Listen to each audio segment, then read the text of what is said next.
Shaka Senghor, How to Be Free, a proven guide to escaping life's hidden prisons. We spend a lot of time trying to get free. Free from bad habits, dead-end jobs, unfulfilling relationships, and sometimes even our own expectations. But often when we think we're chasing freedom, what we're really doing is running in circles, trying to catch a feeling that was never external to begin with. We tell ourselves we'll finally relax once we've ticked every box. We'll feel confident once we've achieved more. We'll slow down once the pressure lifts. But what if freedom isn't something you earn after the fact? What if it's something you claim right here, right now? That's where this journey begins, with a radical reframe. Freedom isn't the absence of struggle, it's the presence of choice. It's deciding to lead in your work and your relationships with love rather than resentment or control. It's choosing joy on the hardest days, not just the good ones. It's facing fear, not with the promise of elimination, but with the courage to move forward anyway. And it's showing up again and again, not because it's easy, but because you believe in your ability to grow through it. This blink is a guide for anyone ready to stop waiting for the right moment and start living from a deeper place of truth, purpose, and personal power. It's not about being perfect. It's about being free and finally giving yourself permission to live like it. Love leads the way. Boundaries keep it strong. Love isn't just for your personal life. It's a powerful leadership tool. It has the potential to transform how you lead at work, connect in relationships, and take care of yourself. But to work, it needs to be real. It has to be grounded in self-awareness, fueled by intention, and protected by clear boundaries. Start with this truth. Love at work is different from love at home. You can be deeply committed to your job, your mission, and your team, and still know when to walk away. The emotional energy you bring to your work can't come at the expense of your personal well-being or growth. Passion is powerful, but when it crosses the line into over-identification, it becomes a trap. It's why employees feel betrayed when a colleague leaves, or fans get angry when an athlete switches teams. But switching paths doesn't mean you didn't care. Sometimes the most loving choice is letting go, not clinging. The same principle applies to leadership. See, love doesn't mean avoiding hard decisions. It means making them with compassion. It's about building cultures of trust where people can be themselves, speak up, and feel seen. That starts with you. If you want a culture of care, show up with care.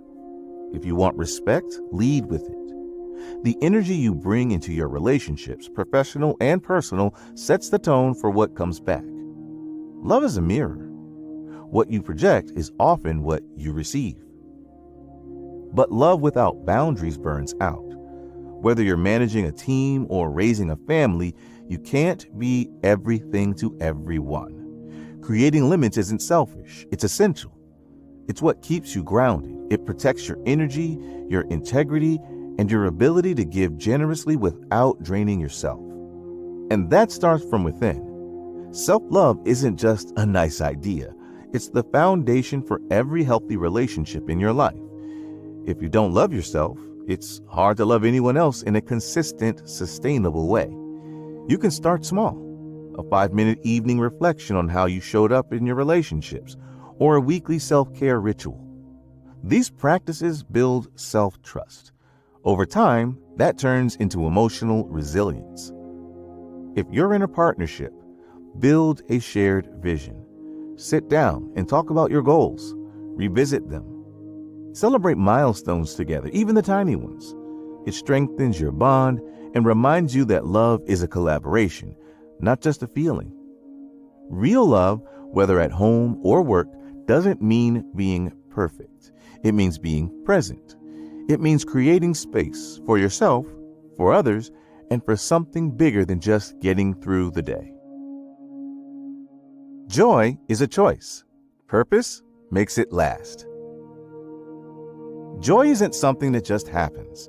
It's something you build. It's not only in bursts of laughter or big celebrations.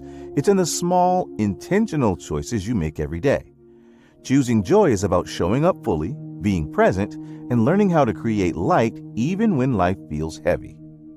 Joy is not the same as fun. Fun is fleeting. Joy sticks. It shows up when you do something that aligns with your values and gives you a sense of purpose. Think of it like moving from the thrill of a party to the satisfaction of building a life that feels right. That shift from fun to fulfillment starts by asking real questions. Does your work light you up?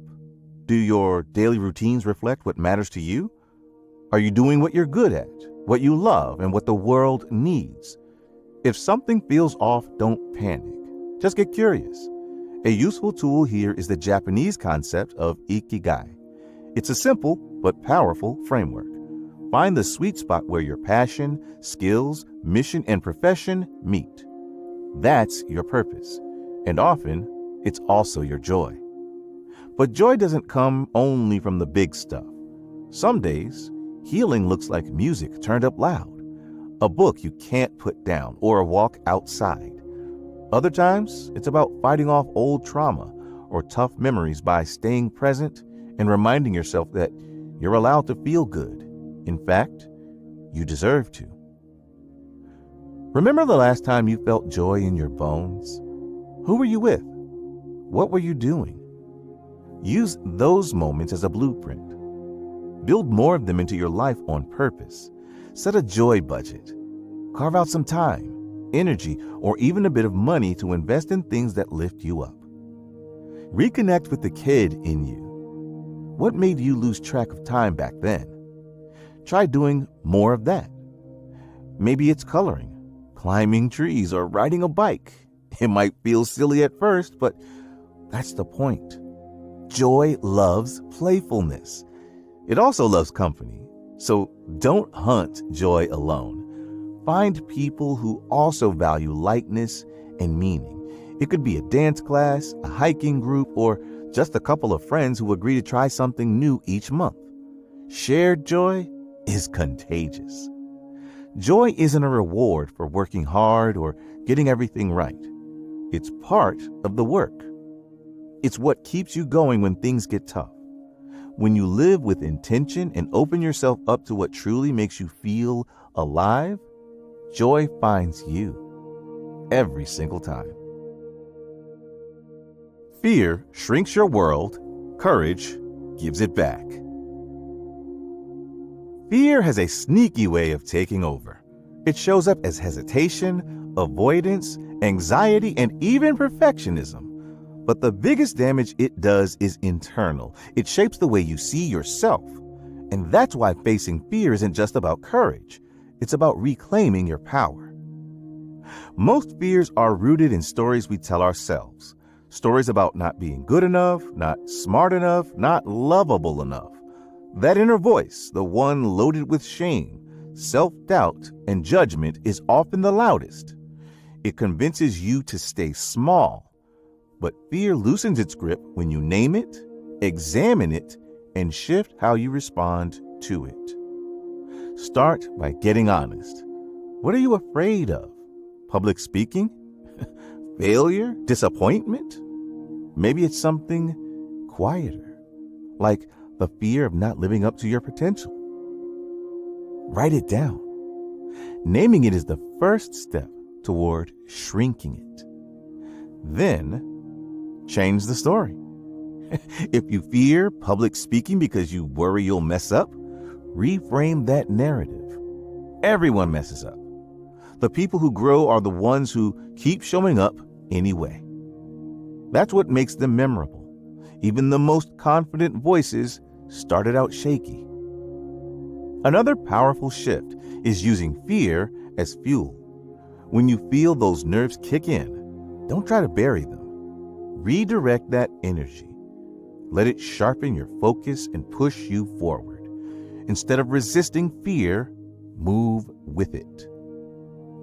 One of the biggest breakthroughs comes when you stop tying your self-worth to outcomes.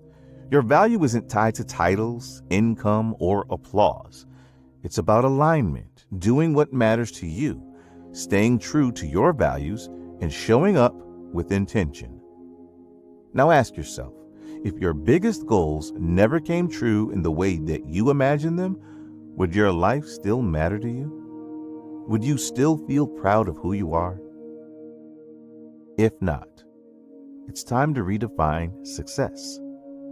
Create your own version, one that's rooted in inner fulfillment rather than external approval. Freedom from fear doesn't mean fear disappears. It means fear no longer gets the final say. You learn to live alongside it without letting it run your life. Try this. Next time fear shows up, don't push it away. Thank it for trying to protect you, and then choose action anyway. Your courage builds in small moments. Each time you make a call you've been dreading, speak up in a tough conversation, or chase something that scares you, you expand what's possible. That's how you grow. That's how you win. Greatness takes belief, persistence, and doing the work every day. Becoming unstoppable isn't about being fearless or flawless. It's about being consistent. It's about doing the work even when it's hard, even when you're tired, even when no one's clapping. What separates people who rise from those who stay stuck is a simple truth. They keep showing up. Now, let's take Muhammad Ali. He didn't become the greatest because he never lost. He became the greatest because he got back up. He stayed patient. He waited for the moment, and then he struck. Or think of Steph Curry. He's missed more shots than most players have ever taken, but he keeps shooting. That's what makes him legendary. Not the perfection, but the persistence. And it's not just athletes. Everyone faces internal battles. Self-doubt, guilt, shame, fear. These are the invisible prisons that so many people live in, even if they look successful on the outside. Sometimes the most confining walls aren't physical. They're the mental stories that tell you who you're not, what you can't do, or why you don't deserve more. But here's the thing. Those walls are breakable. You don't need permission to knock them down. What you do need is belief. Not blind confidence, but daily self-affirmation. Start simple. Try standing in front of a mirror and saying out loud one thing you admire about yourself. It might feel awkward, but that's the point. You're rewriting the script. We're quick to cheer on others, to see greatness in athletes, artists, and leaders, but we rarely do it for ourselves. That's a problem, because if you don't believe in your own potential, it's hard to convince the world to believe in you. Being unstoppable is a decision you make daily. It's choosing to move forward, even when conditions aren't ideal. Like Diana Ross singing in the pouring rain, you show up anyway, with grace, with grit, and with your head held high. Want to build that spirit? Start by choosing one area of your life that needs more discipline. Maybe it's writing, maybe it's fitness, maybe it's finally launching that idea you've been sitting on. Set a small goal, make it measurable, then commit to it daily. Not perfectly, just consistently. Unstoppable isn't a superpower, it's a habit. It's forged in setbacks and strengthened with every bounce back. And the good news? You already have everything you need to begin. Freedom lives in the present, and you get to choose it. Freedom isn't something that happens after you check all the boxes, pay all your dues, or reach a milestone. It's not something handed down by someone else or earned through achievement. Real freedom is internal. And more often than not, the only thing standing between you and it is your own mindset. Here's the truth. Freedom begins the moment you stop waiting for permission. You don't need the perfect job, the right partner, a clean past, or even the approval of others to feel free. All you need is the willingness to be fully present, right now, and to let go of the thoughts and stories that keep you stuck. We often think of freedom in big external terms: release from a tough relationship, a bad job, or even actual prison. But the deeper kind of freedom starts inside. It's what happens when you stop replaying the past and worrying about the future. It's found in the quiet, simple choice to focus on now. This breath, this moment, this life you're living today. Want a taste of it? Try this. Find a quiet space. Take a deep breath and ask yourself what you're still holding on to. Is it guilt? A failure? Someone else's expectations? Picture it in your mind, and then, on the exhale, release it, even if it's just for a moment. This kind of presence isn't a luxury. It's a practice. Just like brushing your teeth or checking your emails, you build it into your day. A 2-minute pause between meetings, a walk without your phone, a breath before you respond in a tough conversation. Each of these is a doorway into freedom. And here's the powerful part. Freedom is a choice. At any moment, you can decide to step away from old narratives and open a new one. Think of it like standing between two doors, one that says stay and one that says go. Stay stuck in old patterns or go forward into something lighter and more aligned with who you are becoming. Freedom doesn't mean your problems vanish. It means they no longer define you. It's the shift from carrying weight to moving with lightness. And you'll know you stepped into it when your shoulders drop, your breath deepens, and your mind stops racing. So don't wait for the perfect moment. Claim your freedom now. Live from it. Speak from it. Walk through your day knowing it's yours.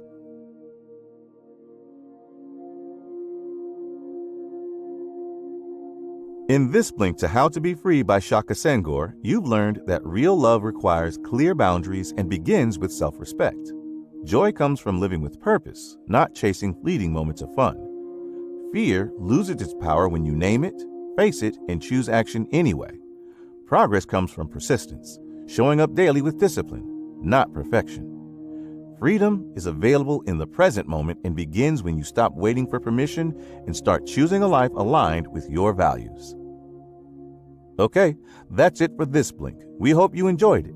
If you can, please take the time to leave us a rating. We always appreciate your feedback.